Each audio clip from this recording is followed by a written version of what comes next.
Nous ne sommes pas des êtres humains vivant une expérience spirituelle, mais des êtres spirituels vivant une expérience humaine. Et salut YouTube, bienvenue dans cette nouvelle météo où je te décrypte les énergies de la prochaine pleine lune et ainsi te permettre d'en tirer parti pour tous tes projets plutôt que de les subir. Mais d'abord, c'est quoi une pleine lune? Une pleine lune est une opposition Soleil-Lune. En l'occurrence, celle-ci aura lieu dans le signe du Lion le dimanche 5 février 2023 à 19h28, heure de Paris. Le Soleil est entré en Verseau le 20 janvier et il y restera jusqu'au 18 février. Lors des dernières lunaisons, nous avons fait l'inventaire de notre année 2022, visualisé ce que nous voulons vivre en 2023, défini des objectifs selon la méthode SMART et les avons rangés par ordre de priorité. La nouvelle lune en Verseau, qui marque aussi le nouvel an chinois, nous invitait à passer en revue la liste de nos objectifs pour cette nouvelle année et pour chacun d'entre eux à partir à la rencontre de personnes qui partagent nos objectifs afin de nous soutenir mutuellement.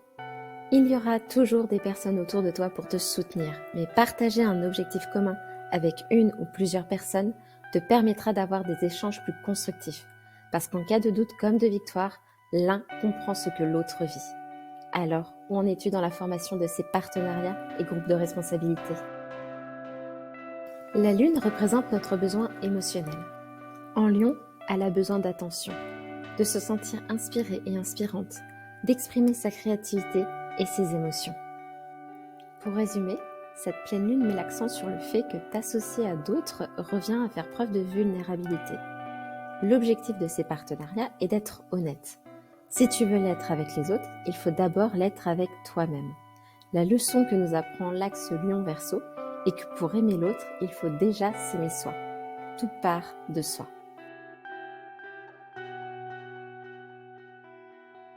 J'espère que tu n'imagines pas que nous avons terminé, car autour de nous, il n'y a pas que le soleil et la lune.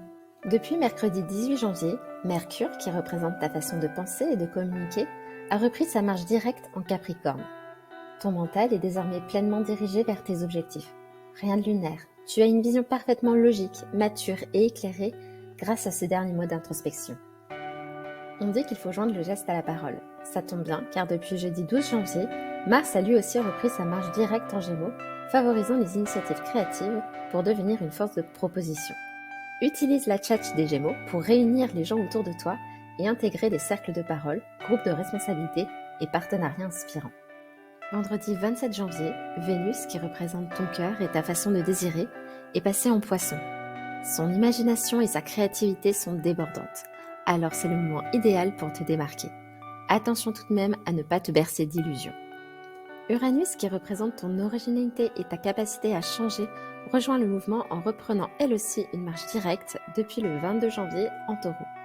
En dissonance avec cette pleine lune, il est normal que tu éprouves encore des difficultés et de la peur. Cette peur est comme un parachute. Il est bon de l'avoir avec soi, car elle te permet de sauter en sécurité. Alors oui, si elle est là, c'est qu'il y a danger, mais elle ne doit pas t'empêcher de sauter. Et si tu doutes encore que 2023 est ton année, je te rappelle que Jupiter est en Bélier.